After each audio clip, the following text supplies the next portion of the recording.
Oh, this kid's getting sneaked up on. Let's go. 1 HP. He didn't even know. What is he doing in a tree? Oh my. He fried me.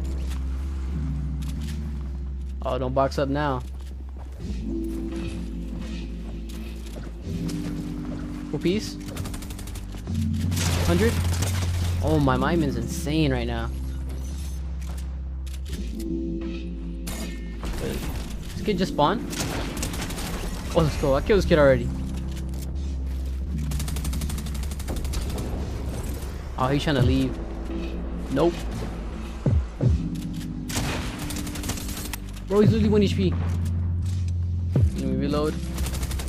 Let's go. This SMG is OP. Where's he at? I'm gonna break that tree. Wait, can I shoot him? Oh, I can. I feel bad for that kid.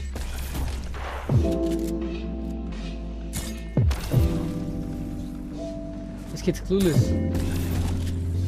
Bop. Let's go. Oh, no way. Where's he at?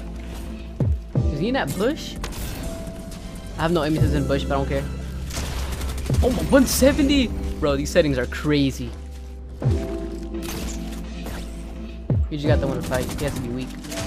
Yep, I knew it. Let's go. 20? You try to snipe me? No way. No. Oh my gosh, wait, this kid's good. He's in my full piece. 100? Oh, I feel delayed right now. 200. I'm crazy.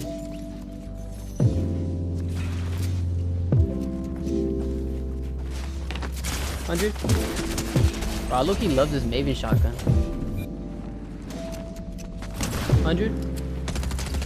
Cracked? No. I'm gonna chase him. Or he keeps on building. I'm gonna just chop him down. Ha! He literally died of fall damage. Bro, everybody's running away right now. Oh my. Holy! Bro, I have aimbot. No way, it's 1v1. Crack, let's go. I can win this. I got shockwave up though. Oh, he dropped. Bro, this kid keeps on going up. All these builds are his. No, he just full piece me. 100? Let's go. Oh my, bro. Do you know how much he hit me for? He could have killed me off of 1 pump. Let's go. Oh my, hold on. I'm moving right now. Holy. Alright, I'm going to be explaining everything in my settings page because I know a lot of you guys are wondering some of my other settings as well. So let's start off with my graphics. As you can see, I'm on 120 FPS mode, and that's because I am on console right now. And if you're on console, make sure you're on 150% brightness because we have shadows, so it makes everything really dark. But if you're on PC, you just stay on 100. My colorblind mode is try to know because it allows me to see in zone a lot easier, and I have my colorblind strength set to 5. I have my motion blur set to on because it allows my clips to look a lot smoother, but it does add some delay. Now if we go into my audio here, all my volume settings, my main audio is set to 100%, so I can obviously hear the game a lot better. And if we go into my sounds, I don't use 3D headphones. I'm not sure, I've never tried it out, so I just have it off. But one important setting in volume is visual sound effects. A lot of pros use this to track any of the footsteps around them. For game settings, as you can see here, I mainly stay on auto, which is NAEs, but for tournaments I do play central. And for all of my movement settings, I do have them set to on. My mantle is set to hold jump and my hurdle is set to press jump. For all my combat settings, I have all of these set to off. Having them off benefits me more than having them on. I don't have any preferred item slots, but I do have my auto sort consumables to the right on. Make sure you have reset building choice on because if you have this off, it's going to go to the last build that you place and it could add delay. And for my disabled pre-edit options, I do have this on because I don't really use pre-edits, but if you use pre-edits in competitive, make sure you have this off. Turbo building is a must for anyone that plays Fortnite, so definitely have this on. Now I've seen a lot of pros for auto confirm edits and most of them do have them off, just like Re and Mero. But those guys are some of the biggest pros. If you want to look a little flashier and faster, I would recommend maybe having your edit or reset on. But for me, I prefer having them set to none. Here are some of the extra game options. Low input latency mode is already set to off me because I'm on 120 FPS mode. That options is for new gen players who are on 60 FPS. My FOV minimum is 60 degrees and my FOV maximum is 85 degrees. In order to have less delay for all your replays, make sure you have them set to off. Now here are my reticle and damage feedback settings. None of these settings really help you in game, but they're just personal preference. The only important settings on this page will be damage number scales and also your HUD scale. Make sure your damage number scales is set to the highest. My HUD scale is set to 70% and I honestly don't mind it taking up my whole screen, so I did lower it 30% from the default. And here are the rest of the HUD options.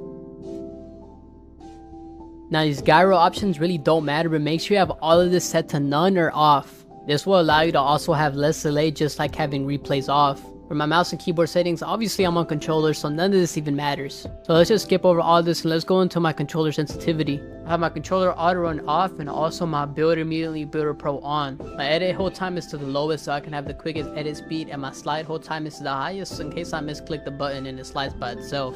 My camera axis is set to pitch while my reset camera time is to the lowest and my vibration is off for controller. Both my build mode and edit mode sensitivity are set to 1.9. Having them both set to 1.9 allows me to feel a lot smoother and have control over my builds and edits. Now for my advanced look sensitivity, my horizontal and vertical speed is set to 46%. Your horizontal is how you rotate left and right, while your vertical is how you rotate up and down.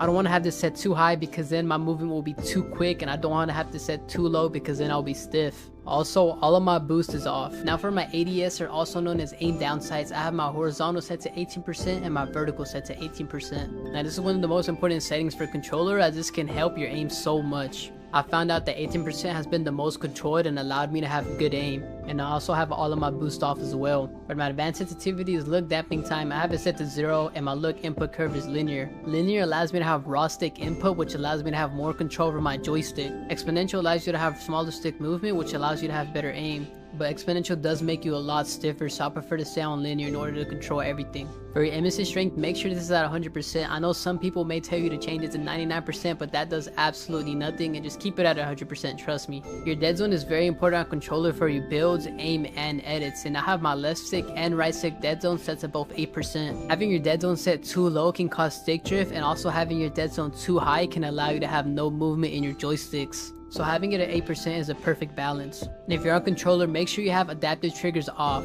Having any of this on can cause huge delay. Now for my controller blinds, and arguably one of the most important blinds for your builds and edits. Now recently I changed my jump bind from X to R3. Now this was a huge switch, but honestly I prefer it so much more than jumping with X. And for the rest of my controller settings, I'll be scrolling down, so pause the video at any time to see any of my binds.